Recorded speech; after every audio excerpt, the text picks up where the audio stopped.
Hi, everyone. Happy Monday, and welcome to the Northern Kentucky Spotlight Podcast, powered by C Crew. I'm your host, Sarah Brookbank. Today on the podcast, we are joined by Laurie Wallace of St. Elizabeth Healthcare. She highlights the importance of advanced care planning conversations and St. Elizabeth's hospice services. We are also joined by Dan Clare of Disabled American Veterans.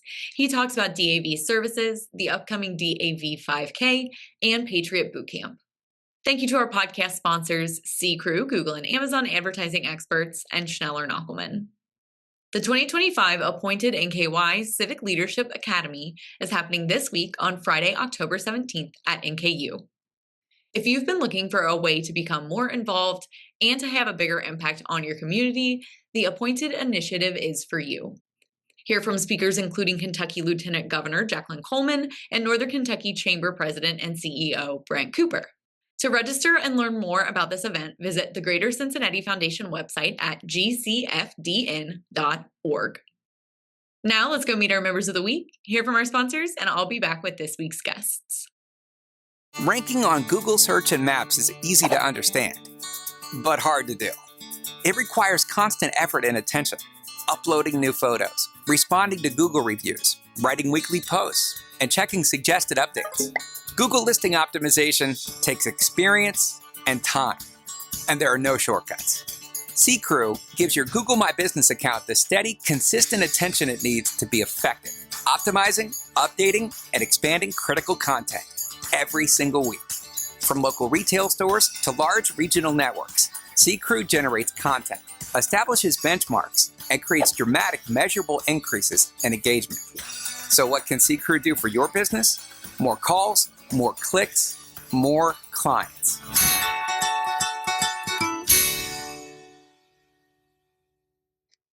Congratulations to our members of the week.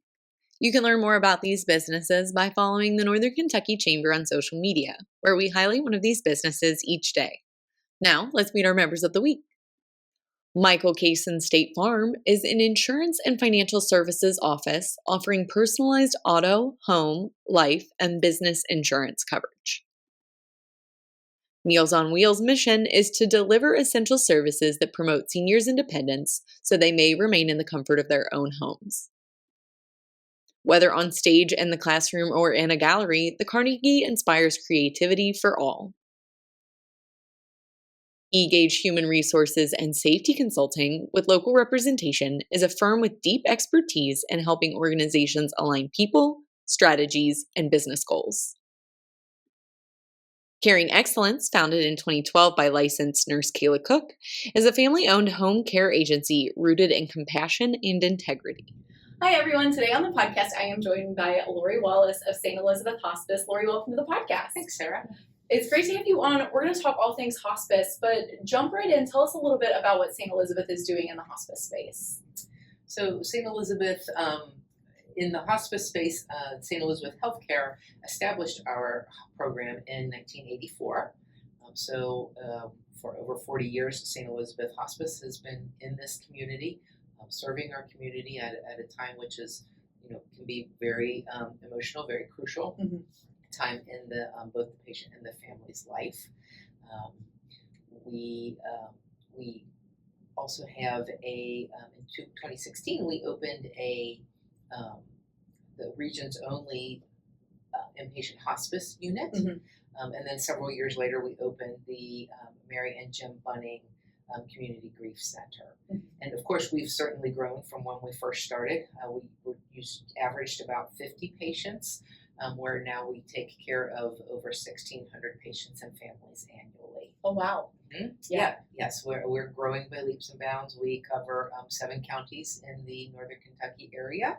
And I think, when you think about hospice, it is for somebody who is facing a terminal illness. And by regulation, by Medicare regulations, there has to be 2 physicians that agree that this patient is likely to have 6 months or less to live, and they are done trying to cure what it is that will ultimately be their demise. That is basically all that it takes to be admitted to our program. Yeah, and hospice, it's so all-encompassing. I think a lot of people don't really know exactly what hospice is. Tell us a little bit about what you wish people did know about hospice. Well, I think the first thing we like to tell people is hospice is about living. Um, many people just associate the term hospice with death, Right. but we are really about living. We very much support the idea of quality over quantity of life. So, when you are faced with a terminal illness, we want to make whatever time you have left, whether that be months, weeks, days, surrounded in peace, comfort, and love with your loved ones. Yeah, and that's so important. I mentioned right before we started the podcast that I recently had an experience with St. Elizabeth Healthcare's hospice center over there in Edgewood, and it was really comforting to be in that dedicated space that you guys have outside of the hospital, and just really great for us as a family to be able to take kind of time away from the hospital where we had been, you mentioned, with all the sounds and the nurses and everything happening, and just be with our loved one there at the end in a very safe, comfortable environment. Tell us a little bit, so for families that are having conversations about hospice or advanced care planning, those conversations can happen at any time, not just towards the end of someone's life. Yeah, they can. And if you just give me a minute, I'd just like to add on to that last thought that you had. And while we have a hospice inpatient unit, and it is beautiful, it's a lovely place to be, understand that that is a 16-bed unit, and we typically have an average of over 200 patients in our program on a daily basis. So as you can see, most of our patients are out in the community, wherever they call home. Because when you ask most people, their wish is they want to die at home. And that is the beautiful thing that hospice does. We come to you in your home, wherever that is, wherever you call home, whether that's the house that you grew up in, or you've moved in with adult children, or you're living in assisted living, or maybe a facility. We have a nurse, a social worker, a nurse aide, a chaplain. We have a whole team, doctors and nurse practitioners that come to you and bring the equipment into the house that you need, and the medicine that you have that you need to you, and the testing and the labs and the imaging and all that is done, and we are strictly focused on that quality of life. Yeah, and that's so important. Like I said, I was in the facility, but doing that home care, you guys have so many people, I'm sure, out in the community. Touch on that a little bit before we get to the conversation piece of it. Sure. Again, we are guided by Medicare. There are regulations we have to follow. So there are several levels of hospice, and hospice in the home is where we start. And again, most people, their preference is to die at home. And that is really what we support. That's the idea we support. And sometimes when you're in the home, sometimes there are symptoms that we can't manage in the home. Oftentimes towards the end of life, people can't manage those oral medications, whether they be a pill that they have to swallow or a liquid that they have to swallow in order to have that comfort and have their symptoms managed. And sometimes we have to resort to IV medicines. Well, we only do that on the inpatient center. So we would bring that patient into the inpatient unit to manage their symptoms. And sometimes they continue to decline and they die on the unit. And sometimes their symptoms get managed and we send them back home and they continue to get cared for there. Yeah. So let's pivot back to this idea of conversations about advanced care planning. Sure. Why is that so important? When do people need to be having these conversations? Well, we like to say that anybody 18 or older should have those conversations. While it would be lovely to think that we're all going to live to the ripe old age of 100 Right. and one day lay our head down for the night to go to sleep and just not wake up. In reality, that is not how life and death happen. Right. And so, you need to be prepared for those, for when death is going to come, because we're all going to die. Nobody gets Right. out of that. And so how do you want your end of life to look? We are very, in all of our life, we like to control everything that happens. And so we support that even at end of life. How do you want your end of life to look like? That if you don't have those advanced care planning documents in place, what you envision may not happen. Yeah. And so one of the things that you guys also offer, you have been doing a lot of work helping people create living wills. You guys have an event happening on November 6th, but talk in general about those events that you have and then about this event that you guys have coming up. Sure. So at our living will events, and there are lots of living will education events in our community.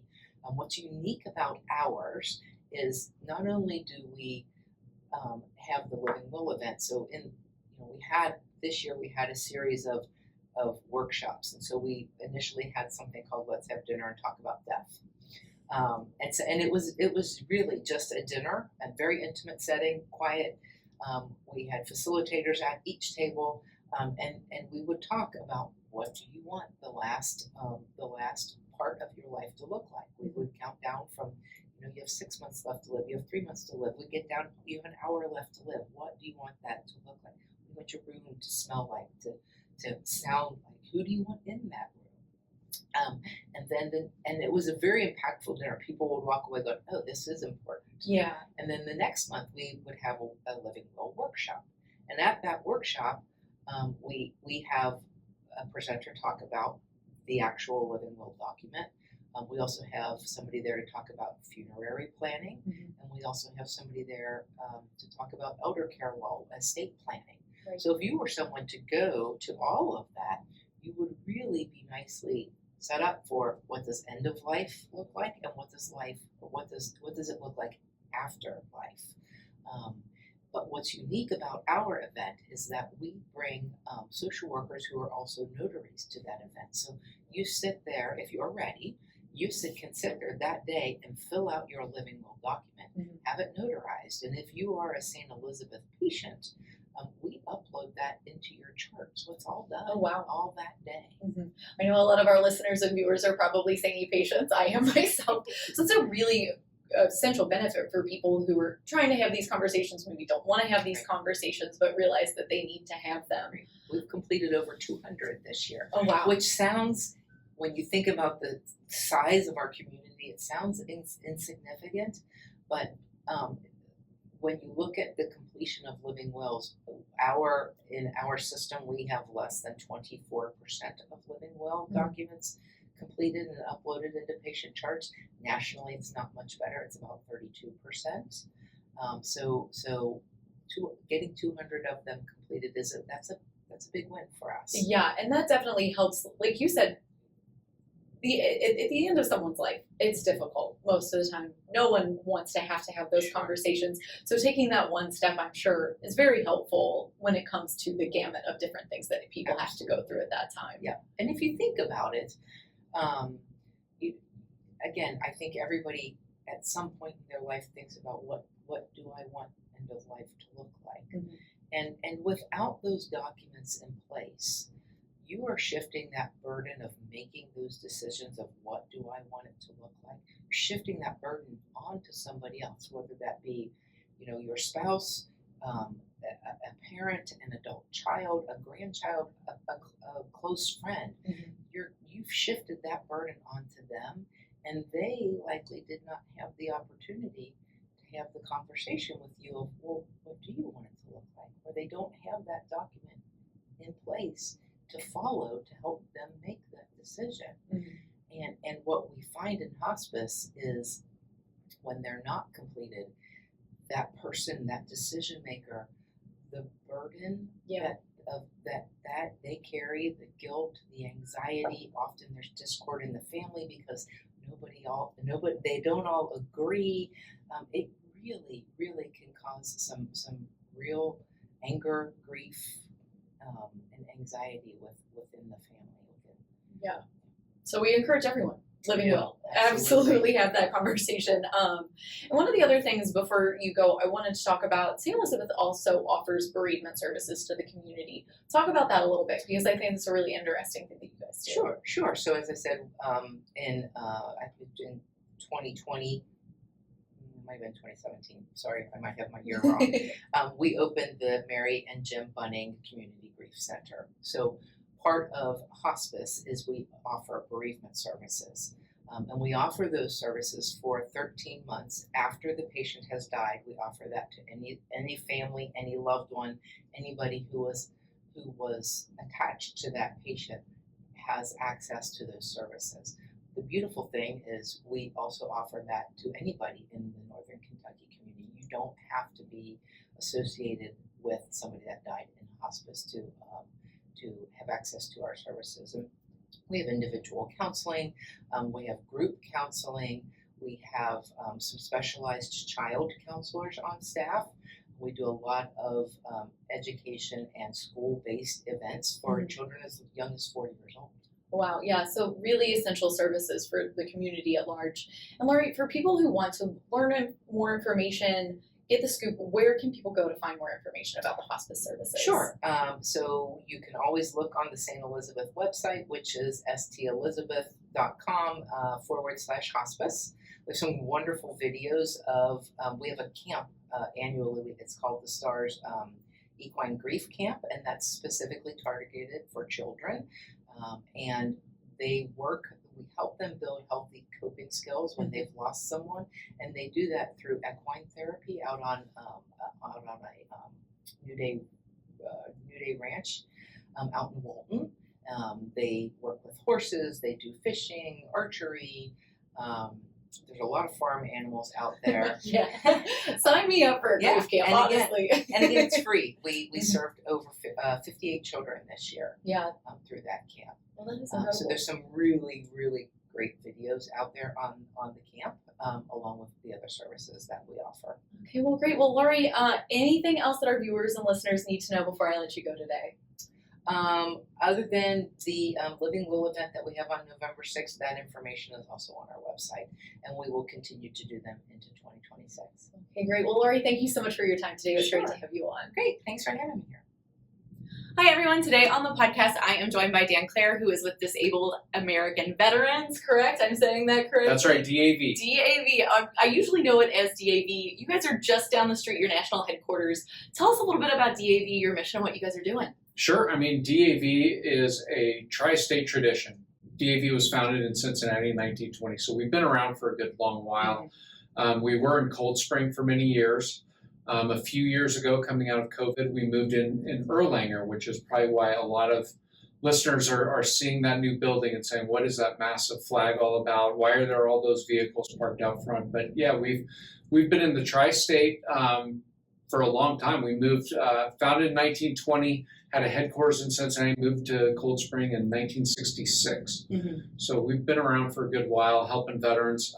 Big national mission that happens. It's facilitated from right here in the tri-state. Yeah, and just really essential to providing services for our veterans here across the country and locally. Tell us a little bit about your mission and what you guys are doing nationally and what you guys do locally specifically. Sure. I mean, nationally, our biggest thing is we talk about keeping promises to veterans. So our biggest outlay as a charity is on benefits advocacy. We have national service officers throughout the country. Those folks are helping people get through that benefits process. A lot of people think that veterans, right when they get out of the military, they just get their benefits. Like that's just part of it. But there's a little bit of a fight that goes with that sometimes. So DAV, we have veterans who have been through that. They're attorneys in fact. They're helping veterans walk through that process. Our other areas, people see the vans out there. They see all those vans parked out there and they wonder what's going on there. Those are Ford vehicles. They're donated to VA medical centers across the country, and they get veterans to and from their hospital appointments, about 250,000 rides a year. Wow. So it makes sure veterans are able to get the services they earn. We have a voice in Capitol Hill, of course. We have an office in Washington, D.C. as well. National headquarters right here in the tri-state. We have a caregivers program that runs out of that headquarters. We have a jobs program. We work with Recruit Military, and we're working with entrepreneurship, and that's one of the areas where we really thank the Chamber for your support. Yes, and you mentioned that workforce area that you guys are working on. Tell us a little bit about the employment efforts, because that is a big piece. We know the Patriot Boot Camp, some of our viewers and listeners might have heard that before, but tell us what about that employment aspect. We talk about when veterans are getting out of the military, they haven't made a successful transition until they have their next mission in life. So getting people connected with jobs is very important to us. We're doing that in Washington, D.C. on the policy level, of course. But then right from here out of our national headquarters, working with Recruit Military, Cincinnati based, we do about 100 career fairs a year. And these are pretty big career fairs, hundreds of people showing up, hundreds of veterans, lining them up with people who want to hire veterans. On that note, we have an employer guide. We're trying to encourage employers to hire veterans. We see a lot of talent and capabilities that veterans bring to the workforce. So we're working on that quite a lot. We have an employer recognition award as well, or some recognition. It's kind of a certification. People can apply for that. If you're hiring, retaining, and supporting veterans in the community, we want to recognize you and kind of help you attract more veterans into your workforce. Yeah, we talk a lot here at the Chamber about the importance of hiring veterans, and we know that their job skills and the work and the dedication that they have, top notch. So tell us a little bit, because we have a lot of employers who are listening. What kind of things do you think employers need to know if they are trying to hire veterans? What should they know before they start that process? Well, I think depending on your age, there were times when I know growing up, it seemed like there were certain people who joined the military and there were certain people who went to college or trade school or started in the workforce right away. And I don't think it was always pleasant what, people would say, well, you're joining the military to get out of your hometown or whatever reasons you're joining the military. We do know that it's very competitive just to get into the military now. It's harder and harder to find recruits who meet the physical, moral. Basically what I'm saying is veterans have been screened. They've gone through a process where they've proven that they're trainable. They've proven leadership. Some people, I think, look at veterans and they say, well, these are people that are mindless, and you say, take the hill, and the veteran just goes and charges the hill. I think veterans are very dynamic. They've worked in high stress environments, especially over the last 20 years when we've had a huge ops tempo. In areas like logistics, you can't get better than hiring a veteran.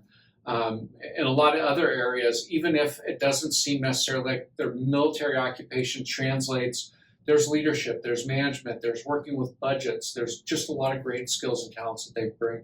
And we're grateful that that's a priority for the Chamber as well. Yeah, and one of the things the Chamber is working with DAV with is the Patriot Boot Camp. Tell us a little bit about that program. I know a little bit about it, but some of our viewers and listeners might not. It's the newest program at DAV. This was an organization that was founded coming out of Techstars. Mostly the leadership came out of Techstars. And a civilian had asked, is there more that we could be doing to get veterans involved in tech? And his colleagues said, well, let's go ahead and find out. So they started the initiative that was Patriot Boot Camp as a separate charity. DAV acquired it coming out of COVID because we'd worked with the program. We saw how it worked. Patriot Boot Camp, it's been with DAV for 3 years. We host about 3 cohorts every year. And these are around 50 veterans or spouses. It's open to both. Coming in, they're mostly founders. They're mostly people who have big ideas. We're looking for established companies. Some of them are tri-state. A lot of people come to the area, though, from other areas, and they're getting to know Northern Kentucky as well. We're pretty immersed, Blue North. We're involved with Blue North, the Chamber. And we just have a lot of great local mentors. About 40% of any given cohort, we need about 50 mentors. About 40% of those come locally from business leaders. And we're well served by the local business community when it comes to supporting veterans as entrepreneurs. Yeah, that's so exciting. And you've mentioned a lot of things locally. Obviously, you guys are nationally based here locally. Tell us a little bit about how people can get involved, especially business owners and the people that are running companies here, higher ups in C-suite. How can people get involved with DAV? If you're hiring, that's awesome. That's where we want to start. Give veterans new missions. The Patriot Employer Program is what we call our recognition program, patriotemployers.org. You can go check that out. There are volunteer opportunities locally. If you're wanting to get involved, we want to help you. Monthly here at DAV's national headquarters in Erlanger, we're having people come in. They're stuffing bags for disaster relief. In this coming week, they're going to be stuffing bags to support Patriot Boot Camp. All kinds of different activities for students, for adults of all ages to get involved and just give back. We host community events. We host a homeless stand down. We're looking at another Christmas event this year to get some veterans kids who maybe would be going with a lesser Christmas, some toys and get them lined up. So there's a lot of different ways to get involved. And of course, We need volunteer drivers a lot. If that's something where even if you're only able to give a day or two a month to that program, we encourage people to get involved. And they volunteer through DAV at their local VA for that up in Cincinnati or Fort Thomas. Yeah, and another opportunity you guys have coming up is the DAV 5K that is on November 8th. How can people learn more about that? It's a great program, November 8th at the Banks. It's getting bigger every year. Hundreds, thousands of people are going to be down there. That's another area where the community really coalesces around DAV and wants to support veterans. And you can visit dav5k.org to learn more about registering. We want as many people who want to participate in person to come down and do that. But you can also participate virtually, or if you're a little out of the area or you're not available on November 8th, you can get involved that way. And that headquarters too, stop by and see us. You know, we're in this visible area, and we want the community to embrace DAV. We've made a concerted effort to get more involved in our own backyard, so to speak, to just harness the great talent and skills that we have in the area to help veterans. Yeah, and we are so lucky to have you guys here in the area.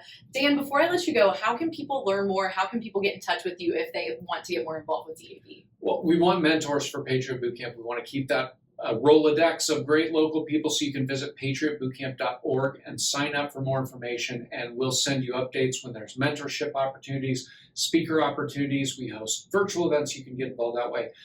If you know a veteran who needs help, whether that's with their benefits, if it's a caregiver, you can send them to dav.org. From our office in Erlanger, we're doing benefits advocacy right there, so you can come in and see us. But visit the website, get involved. We're happy to keep you in the loop on local volunteer opportunities. We just want to thank you for wanting to get involved and make sure that we recognize you when you do. Yeah, well, Dan, thank you so much for your time today. It was absolutely a pleasure to have you on the podcast. Thanks for having us. Thanks for everything that the Chamber does. Meet NKY, as we're grant recipients from them. Just couldn't thank the community enough for your leadership and support. So thank you. Yeah, thanks. Great. And that's it. Chris Knockelman with Schneller Knockelman Plumbing, Heating, and Air. It's spring now, but before you know it, our ACs are working overtime. Dave, it's going to be warm soon. Right now is a good time to get the AC serviced, right? You can get your AC tuned up for only $59. So get your $59 tune-up at SKPHA.com. SKPHA. So if your plumbing and mechanical systems give you trouble, just remember our name. Schneller Knockelman. Northern Kentucky needs tailored solutions to address our housing shortage. Home for All, Northern Kentucky Housing Strategies, explores how we can retain young adults, help older residents downsize or age in place, and ensure new neighbors have housing options that fit their lives. Dive into the report at housingNKY.org. Welcome back, everyone. Thanks so much for tuning into today's episode as we learn more about St. Elizabeth's Hospice Services and the DAV. Like I said, the appointed NKY Civic Leadership Academy is happening this week on Friday, October 17th. You can still register for that great event at the Greater Cincinnati Foundation website at gcfdn.org. And thank you once again to our podcast sponsors, C. Crew and Schneller Knockelman. Finally, if you're a member who would like to be featured on the podcast, or if you're someone who is interested in joining the Northern Kentucky Chamber, please reach out to Lynn Ablin. And if you are already a member and would like to share your talent strategies on our Talent Strategies Spotlight, please reach out to Nancy Spivey. You can find their contact information on the screen in front of you, or as always, at our staff directory at nkychamber.com. Thanks so much for tuning in. I'll talk to you guys next week.